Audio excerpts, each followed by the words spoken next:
Marhaba. Hello, everyone, and good afternoon, and welcome to this final session of the day.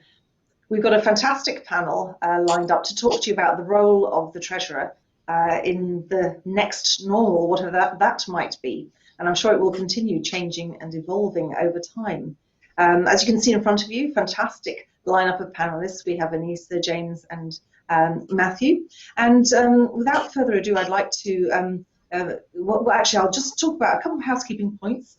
Q&A is really important. So if you'd like to ask our panelists any questions, just on the right of your screen, hope you're familiar with this by now, you'll see the Q&A option, and you can put in your questions at any time during the session, and I will try to get to those.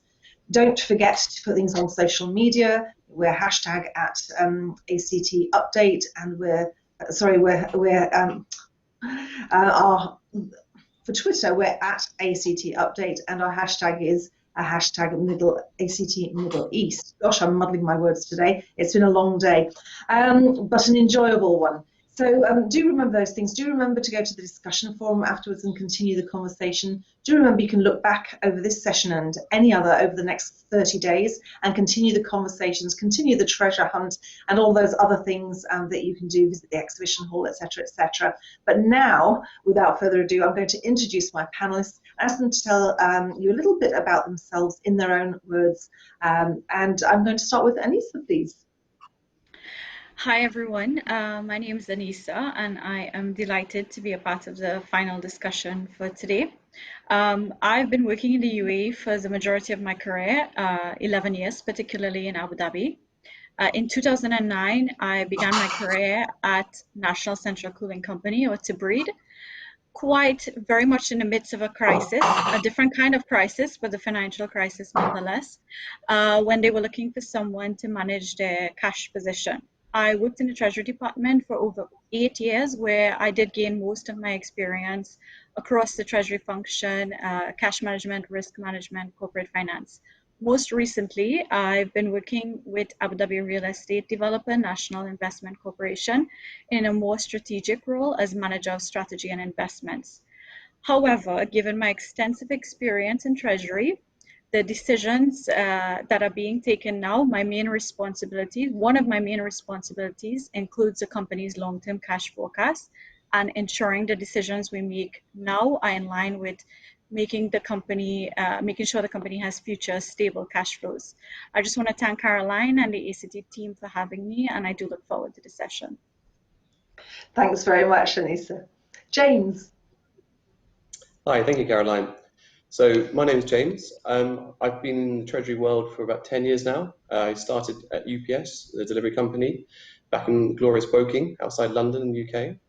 I've then worked in companies such as Virtu, Deloitte, GlaxoSmithKline, and I'm currently the Treasury business partner at Shahu Group in Dubai, where I've been for just over a year now, actually. So if you don't know Shahu Group, it's the leading luxury fashion retailer in the Middle East. Very interesting company, very different to the rest of my career, but somewhere I've had a great time. And also a very varied time in my time here. So partly in response to COVID, but also partly in response to the needs of Treasury itself and also what the group needs. So a Treasury business partner, that means I get involved in everything from being in the middle of COVID, rolling my sleeves up, going through the cash flow forecasts that we were sent at 7 in the morning to sew them together with our CFO and try and get an understanding of our funding position, to working on projects, looking at a new Treasury entity that we're setting up potentially in a financial free zone here in Dubai, or the UAE, sorry. We've been working on a transformation project for our Treasury management system, also supporting the group's people agenda, very important to me, and really most important thing to me right now, hopefully you can notice it, but probably you can't, I'm growing a little moustache in honour of November. So it's an initiative it's very close to my heart and to my friends, my family's heart, and it's an initiative I'm very proud to say is the first time that Shahu have been supporting it, and something I've been a key driver of. So if you don't know November, it's all about raising awareness about men's health issues. So from prostate cancer, testicular cancer, and mental health. So something that's common to everyone, but something that's not talked about enough, and something that not for today to talk about, but something that hopefully everyone talks about a little bit more. So it's a pleasure to be here, and thank you for inviting me. Oh, great stuff, Dave. Thank you. And over to Matthew. Well, firstly, Caroline, let me just say congratulations to you and a huge thanks to you and your team in London who have actually put on an incredible event over the last 2 days. I've been in and out of many of the sessions and I've had some really positive feedback from many of the attendees. So adapting to different circumstances to normal, I think a huge congrats go to all of you. For those who don't know me, my name is Matthew Hurn. I've been in this world now, finance, risk management, treasury for over 30 years. So a bit more grey hair than the other panelists. I started my career in the UK, been involved with the ACT now for nearly 25 years in various positions, including at one stage being the past president. I moved out here 13 years ago. I've been involved as a treasury risk practitioner in the Middle East now for 13 years. I've been at Mubadala for that period, initially as the treasurer, responsible for treasury, risk, tax and insurance. And then probably 5-6 years ago, like many treasurers, transitioned into the CFO role. So I'm now the CFO for an alternative investment and infrastructure platform within Mubadala, which in itself is a government investment vehicle looking after an eclectic mix of assets. Thank you very much, Matthew. And as our audience can tell, we've got a real diversity in our panel here today, not just gender diversity, not just diversity of background, but also kind of generational diversity, if you like. So we know, and as you've heard, Matthew is really at the top of his career. We also have we have James and Anissa, who are members of our Future Leaders in Treasury group, who are meeting a bit later today. So if you want to find out more about that, we have a LinkedIn group, and you can go and look on our website as well. But of course, it's kind of a funny thing to talk about future leaders because they are already leaders in their own right. And of course, people often come into Treasury a little bit later in life. So we're not talking about the youngest generations here by any means. And even one or two of you might also have some grey hairs. But we have got a bit of spread of experience, which is really, really helpful to the discussion as we're talking about what's coming next. Now, as you said, Matthew, it's been a fantastic 2 days, and I can't thank everyone enough for their contributions. We've been discussing those important themes of innovation and sustainability in that kind of with that backdrop of COVID-19. And we've talked about the challenges that treasurers in the Middle East are facing today. The interesting thing about the crisis, of course, it's really highlighted the importance of Treasury. It's one of those things a few people have mentioned. It's an opportunity to be grasped, as Tony from Etihad was talking about this morning. And it's particularly interesting or important, I suppose, that it's really raised the profile with the board, so that so your treasurer is probably talking to you more now than ever, Matthew, and the treasurers on the panel are probably talking with their bosses more than ever, and also relationships across the business. So staying with you, Matthew, for a moment, can you just tell me a little bit about how that's been working with Mubadala, or what you've seen across the region? Is the treasurer getting more significance? I think absolutely. And every crisis that I've worked through, the prominence and significance and the relevance of Treasury has grown and grown. And I'm going back to Enron, BCCI, Barings collapse, the introduction of the euro, the global financial crisis. And Treasury as a profession has adapted and evolved, and it's had to. And that's no different here in the region. 13 years ago when I came, Treasury didn't really exist. I've told a story before. My first visa kind of almost was a cashier, was the translation of treasurer, because there wasn't really a job title for it. And to say you were a treasurer could be you were managing a petty cash tin through to you were managing a global financial institution. So I think every opportunity that a treasurer has to demonstrate from the skill set and experience and the learnings that they've acquired from hopefully doing the treasury exams is really an opportune time to demonstrate that value creation to the board. But I think the hardest part is, how do you do that? Because I think sometimes treasurers themselves talk their own language, they overcomplicate things, and they're missing the language of the board. They're missing the language of the C-suite. And the successful treasurers and the ones that are doing really well are able to articulate very succinctly what the impact is on the business in a language that the executives across the business will understand, and what they can do to support, help, manage, monitor, mitigate the risks that are there to meet key stakeholder expectations. And I think those treasurers who are able to do that, and they do it really well with banks and rating agencies and other stakeholders, because they talk a similar language. It's how you then translate that into something that is business and generic. And I've found myself through my career, and I'm sure many others have as well, as soon as you find the ability to communicate succinctly and the same language that is relevant and understood by the C-suite, they're going to ask you more and more questions. And that really is the biggest challenge. Absolutely. And yeah, advice, I hope people are really listening to that, because, you know, it's got you where you are, Matthew, really, really important. You've got to be able to relate to others. Otherwise, you're kind of wasting your time, aren't you? But James, how are you finding that? Are you finding you're able to communicate effectively with those senior leaders in your organization? Yeah, it's as Matthew said there, it's such an important thing to be able to communicate, and something that I've learned a lot more from my career. I've always been good at managing downwards and kind of, like Matthew said, kind of with my peers, but it's a skill I'm still developing, and it's something that actually, as you mentioned, part of the Future Leaders, it's a challenge that we're trying to address. As how do you kind of manage upwards? How do you have those right conversations? How do you have that focus? But also, sometimes I want to have that right focus and communication, but my focus is on the doing. So it's also a transition of kind of working away from the doing to the strategic. So this year's been a fantastic example for me, and just having our CFO Paolo, he's been brilliant. He has been there. He's been a leader at the front. He's been there all the way through all the dark times. So just going to give an example of sort of one of those dark times. We were trying to understand our cash position. So we've had various cash flow forecasts in the past, but also we've been a victim of our own success where we've had so much cash, we didn't need to understand what our cash position was in 5 days, 1 month, 12 months. So naturally, we didn't have the infrastructure in place. So there was a lot of Excel, a lot of manual work across the group to kind of get that put together. And then to understand what our cash position and our funding needs are, to share with the CFO so that they can understand what they need to do and kind of what they need to, messages they need to pass on to the CEO. So immediately, the importance of communication and kind of understanding what their asks are were very personal for us. Thankfully, Paolo was there every night when we were working through the night till 7 in the morning, going through these Excel spreadsheets, trying to kind of make sense of them, coffee in hand, trying to do it all obviously virtually, so not in the same room. But he was there understanding kind of what we needed. We were trying to understand what he needed, all working towards the same goal. And on the back of that, we have regular communications with him.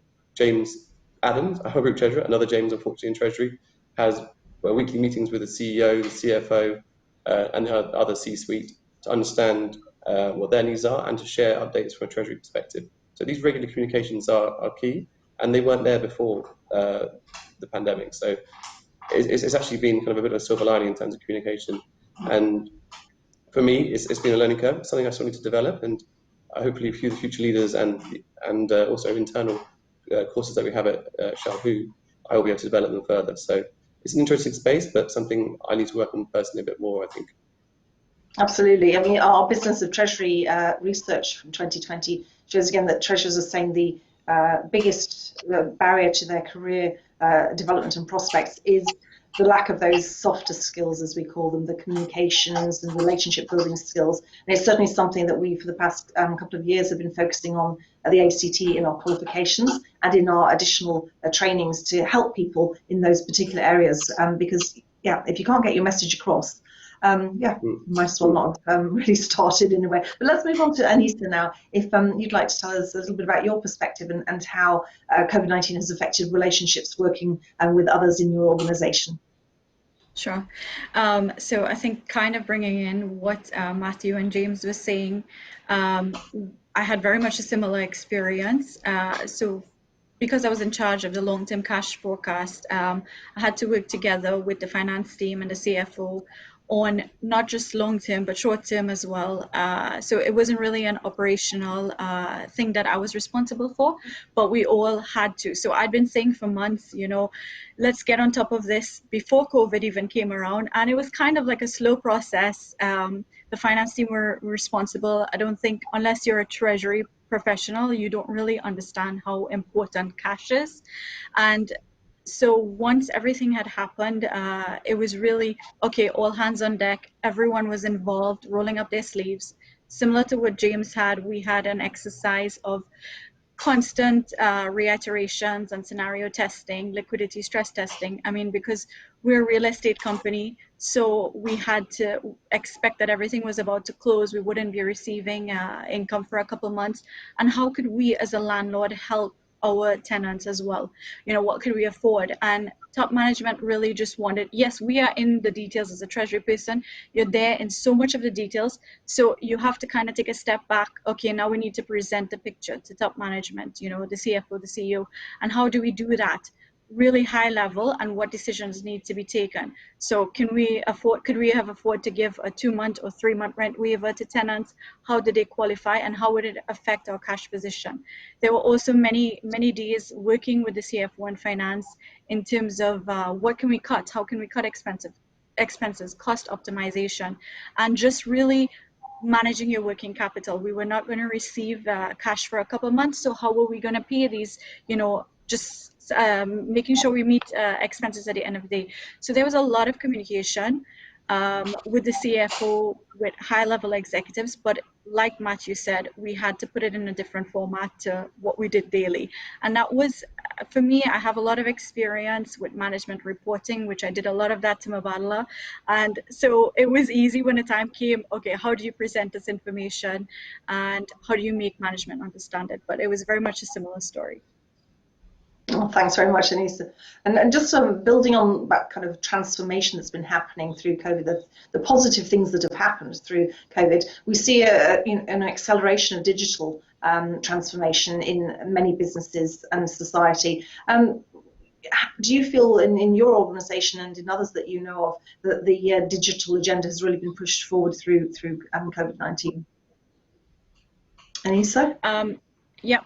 Definitely. I mean, at the start of the year, we did have a lot of plans in terms of digitization with online payment systems, making sure we had proper document management system.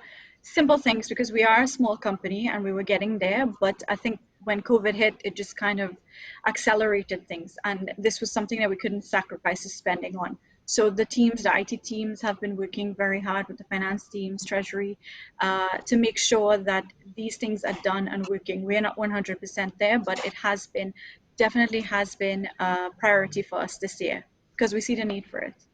Yeah, absolutely. Matthew, how about Mubadala? So yeah, we've been operating very much with a digital mindset for a while. It's a very forward-thinking organisation. I think many organisations are doing the same, but I think we have to always make sure we're not losing sight of checks and balances.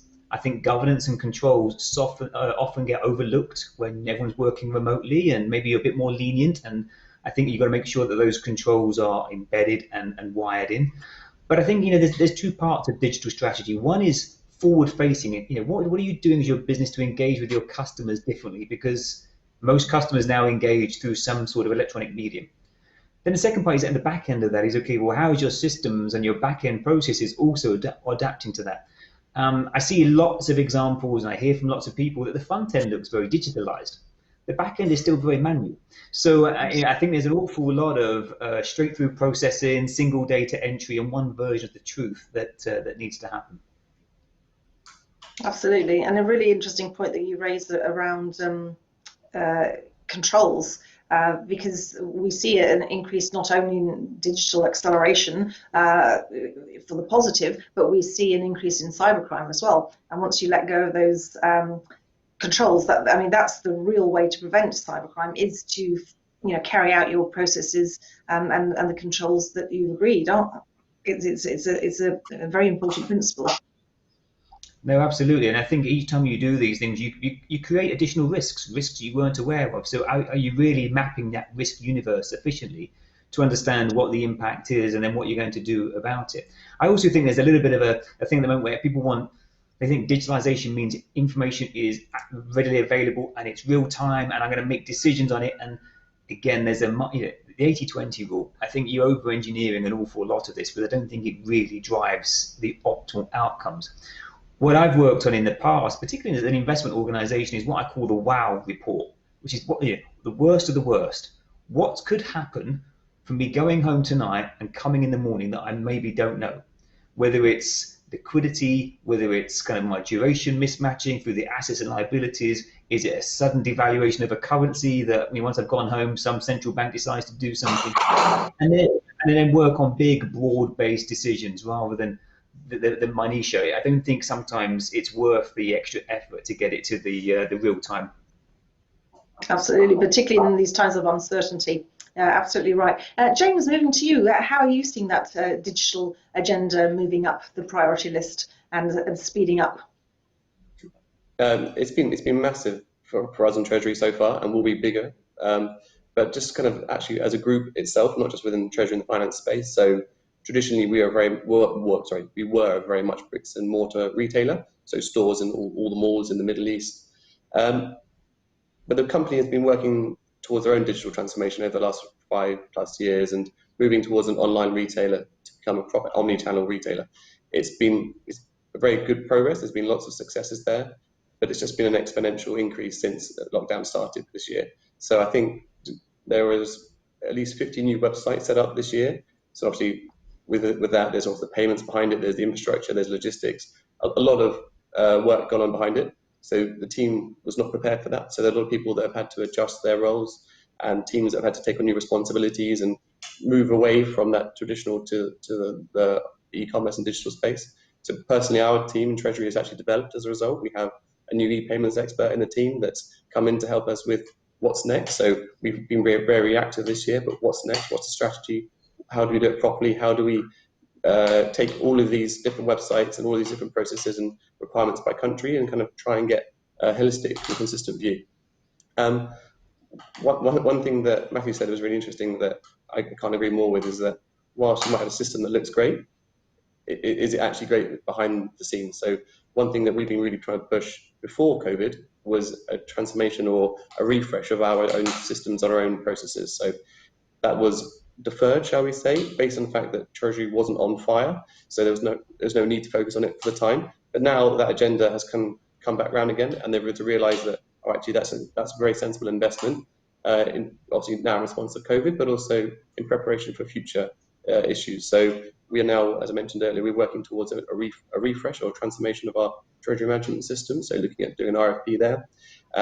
And as Matthew said, there's no point looking good. So it needs to be practical and it needs to be actually very useful. So at the moment, it's a very standalone system, which is very useful for us as a data repository, but it's not connected to our other IT infrastructures within the group and our other digital spaces. So key thing for us is getting that one source of truth as a group, so that cash flow forecasting will be supported. It won't be the be-all end-all getting the answers from the system, but it will enable us to kind of get more visibility of data quicker and hopefully more accurate and more consistent, so that we can make more decisions going forwards. And that's only the start. There's going to be a lot more going forwards as well. So around payments and a lot of other things that we're going to be pushing. So if anything, it's actually been a very positive step for Treasury after the fact. Great stuff. I'm going to stay with you, James, as well, but maybe we'll talk about a little less positive side of COVID-19. We all want to build successful teams. We need successful teams, but the statistics around the globe around people's mental well-being are very worrying. With around a third, if not more, people affected with mental health issues, and that's a huge proportion, which is increased due to COVID-19, clearly. What is Chalhoub doing around that, and how are they working with their people to try and help people through these stressful times? Yeah, you're very much right. It's not the good side of things, but it's a big focus for Chalhoub and for me also personally, and also the Treasury team. So Chalhoub, I'm quite lucky. Like I said, I've only been here just over a year now, and it seems like actually they're quite a leader from a person perspective in the region. There was a lot of work done and a lot of pushback to kind of make sure that employees were not impacted throughout the pandemic. So, for example, the leadership took pay cuts, so the people across the business wouldn't have to kind of be impacted as financially at first. Unfortunately, it got to the stage later in June where we did have to make some cuts strategically for the longer term success of the business. And there have been sort of pay decreases for the employee. Again, it's all with the view of keeping the business sustainable, so that they're actually something longer term there. Otherwise, if the cuts were too deep or not deep enough, then there wouldn't be enough support from a cash flow perspective. But I'm really pleased to say they've been really excellent in terms of mental well-being. So there's been a lot of focus. I personally have seen a lot of it firsthand from people who've been struggling in the UAE, Middle East, and abroad. So I know the impact of this pandemic has had. What has Shahid done? They have had a number of task forces looking at employee well-being. I was lucky enough to be part of the financial well-being and also the working from home task force. So really getting people from across the business, so from the front end, so people in our stores, people obviously in treasury and everything in between, to look at what are the issues, how are people working, what are the things that we need to address to kind of make people's lives better. So taking working from home, for example, there were stories of people working. This is not just in Shahid, across the globe, working every hour of every day because I'm at home now, I'm on my desk. How do I keep those boundaries between work and home? So it's a lot about boundary setting. It's a lot about understanding what people's issues are. It's a lot about communication. So we've actually done a lot of good things within Shahid. Within the Treasury team itself, we've built a lot of good things. We built a trust charter. So this is the ways that we work from a leadership and from a team perspective, showing that, for example, we don't have to respond to emails between 6 p.m. and 10 a.m. Doesn't always happen, but that's the target. We are doing things to make sure that people have minimized meetings, because you can end up having meeting without any break at all, because you physically are at your desk and people always want a bit of help. So we're trying to create those boundaries for our employees.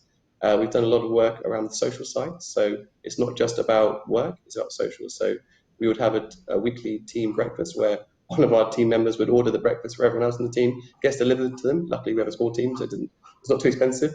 And we'd all sit around virtually and have a breakfast, have a conversation before we start our working day. So just getting a bit of balance. So everyone stays more positive, everyone can understand that it's not just work, and actually that we do care, and Shahid does care. So it's been tough, but I'm really pleased with how we've come out of it. I'm really pleased with some of the initiatives we've had. Personally, as I mentioned earlier, November is, again, a lot of it's about mental health again. So it's about having more conversations, about more accepting that times are difficult and having open conversations with friends, wherever it may be.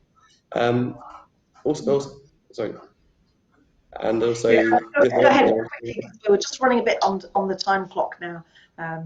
sorry, as you can tell, it's very important, very important to me. So, but also going back to another thing which really kind of stuck with me. So I was part of a financial well-being webinar where I thought I was giving some pretty, for me, what seemed basic advice around giving people thoughts about putting a budget in place. So making sure that they're just simple things like spending less than they're bringing in, and obviously it wasn't appropriate at the time, but when things are better, to start having a fund for rainy days. Simple things and tools that actually were received really well within the group. So people had never thought of this, and people were coming to me and asking me, James, how much money should I be saving each month? And it's just conversations about how to manage themselves better and just showing that actually they care. Also, another initiative that Charlie have done from a mental health perspective, they've actually, as part of our health package, they've given us 2 free sessions per month with a wellbeing centre here in the UAE. So that's where you have access to therapists to discuss any mental health issues you may have, and that wasn't there before. So that's a really positive step. That, again, is another silver lining from COVID, that has changed and will be here for good now. But I'm really proud to be part of Shahid and to be part of the face that's pushing a lot of these good initiatives and really focusing on people. Yeah, it sounds great stuff. A lot of good work going on there, and I hope our audience will be able to replicate elsewhere if it's not already happening. Matthew, have you got some brief reflections on well-being and how you or others you know of are dealing with it? I have, and I think, look, at times like this, leadership styles really come into play. And I've admired more leadership from their EQ than their IQ. And I think, initially there was the adrenaline rush that we all got over because we were all working from home and it was exciting. Then the fatigue sits in, and then the anxiety. I'm happy to. I've had some days where last year I spent over 100 days traveling around the world, and I've not left actually the city of Abu Dhabi since February. So we're remote from family. We want to reconnect. It's not possible. So I've had moments where you start having you question what's it all about. What am I doing? Am I delivering? Am I valuing my contribution? And I think that's okay. And it's okay to have these conversations. And I'm having more conversations with my team now where it's a very British thing. Caroline, hi, how are you? Yeah, I'm good, thanks. How are you? It's superficial. I now double click. No, Caroline, I said, how are you? And that's when you really start opening up and getting to people to say, well, you know what, I've not seen so and so. And it's okay. And actually, I think a team that opens up and communicates and has the honesty, has the trust to open up, that the leadership has the humility to understand, has the trust and the thoughtfulness and the caring, the compassionate. These are attributes, soft skills now, which I think I've really reflected on because it's how I want to be remembered, as how I acted through this crisis. And I'd encourage everybody to do the same. It's okay. Take the time, pause, reflect, and focus on your true self, and make sure that you're portraying that to your teams. Well, I think that really excellent pieces of advice there as well. That thing about sometimes we're just too tough on ourselves as well, aren't we? And we need to think, doing our best. That's kind of good enough. But I think that test, reminding yourself when you look back, how will you feel you did through this, is a really powerful one, I think. So really good pieces of advice there, Matthew. I'll stay with you now for the next area, is a slightly different topic. But of course, we're in such uncertain times. Some of the two really, really big questions within that are, how do we mitigate risk and how do we grasp opportunity when everything's so uncertain? What do we do? And as treasurers or as finance professionals, what do we do? So Matthew, your thoughts on that? Well, first I'm going to say I'm not sure you necessarily need to mitigate risk. Risk is a byproduct of doing business. And as long as you're being rewarded for the risk you're taking and the return is commensurate with the risk, then you're okay. So I think first of all, you've got to understand what your risk appetite is. And therefore, once you've identified your risk appetite, what's your risk tolerance? And these are terminologies I'm using. And I try to break it down in simple base. What's my risk appetite? I like burgers. What's my risk tolerance? I don't like the gherkins. Okay, so I'm okay to have a burger as a risk, but I want to mitigate the gherkin risk. And understanding what are those risks that I'm really happy to take and communicate that. And then working through what the consequential impact is on the business if any of these risks mitigate. But also trying to get people not to spend too much time looking at risks in silos, because they look at risks in isolation. But sometimes those risks can stack on top of each other and you create a new risk that isn't mitigated.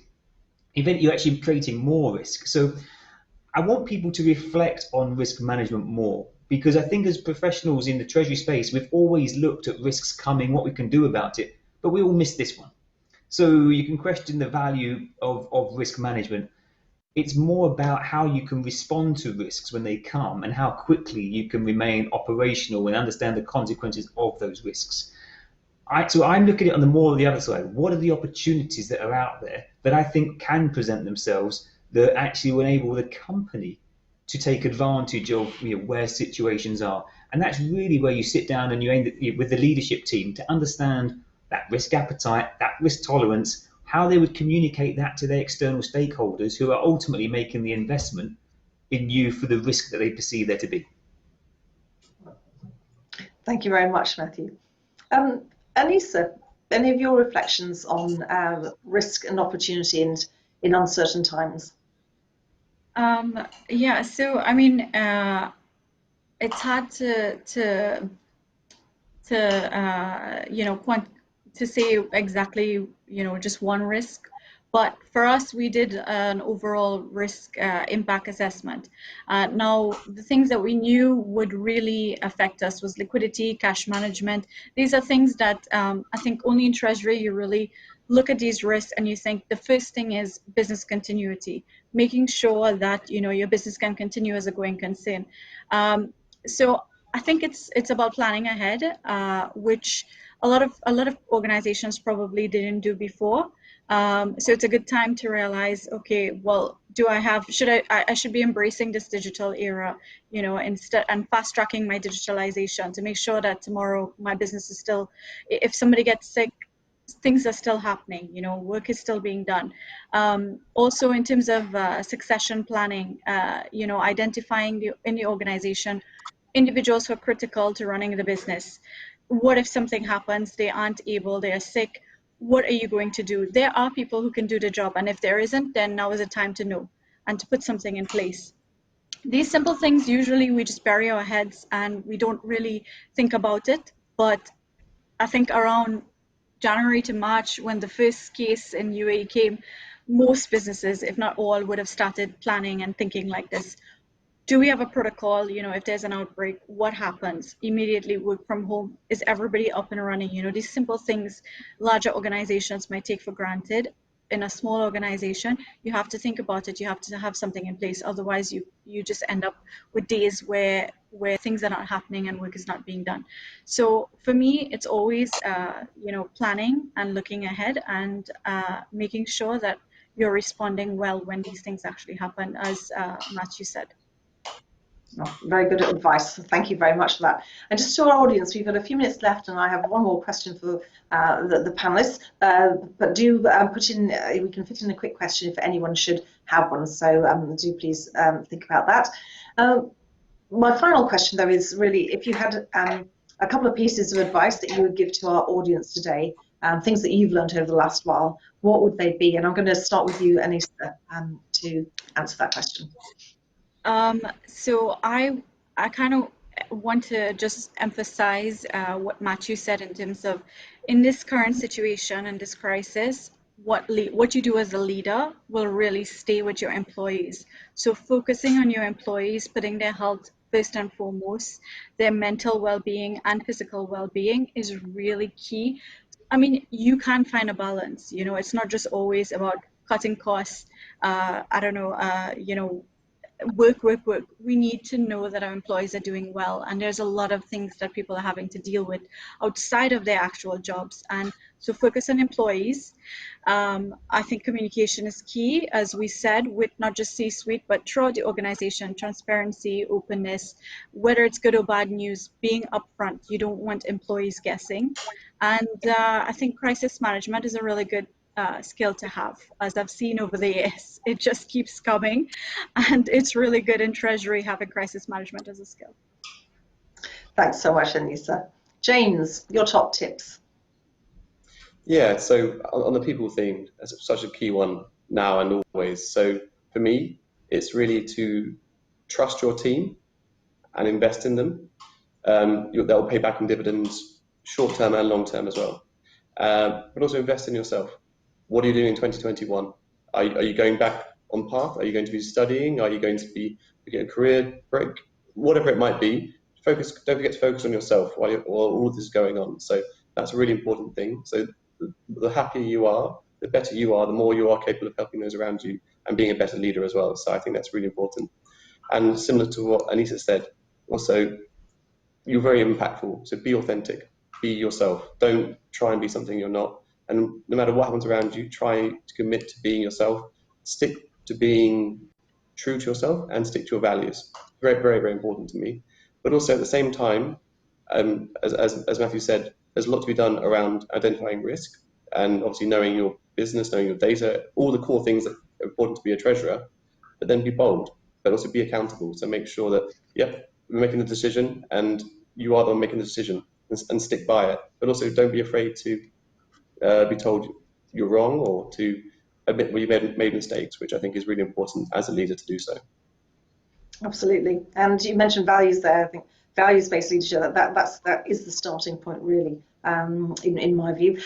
Thank you very much. Moving on to Matthew now. So in kind of Latin terms, I guess carpe diem, seize the day. There has never been, and I say it many times, there's never been such a good time to be a treasurer, and therefore take it upon yourself to seize the opportunities. Work within the organization, learn the impact of treasury strategically, operationally, commercially, undertake a project. Remain agile, but be resilient, and actually really focus on you to be the best version of you that you can be. So I think there are plenty of things even after this crisis that's going to come. We've got ESG, we've got some of the social impact coming through, we've still got volatility in the markets, what's going to happen with the new political agenda that we've got. There are plenty of opportunities out there for people to better themselves, to have a positive impact, but also use that to reflect positively on themselves by the proactive stance they're taking to really make a positive contribution to themselves, to the company, and to the world. Absolutely, and that ties in very much some of that with yesterday's speakers on sustainability. That's going to be around for a long time. COVID-19 will pass, as these things always do, but our planet and its future, that's a longer term problem that we should all be thinking about. So, and that's part of the theme of these 2 days, of course.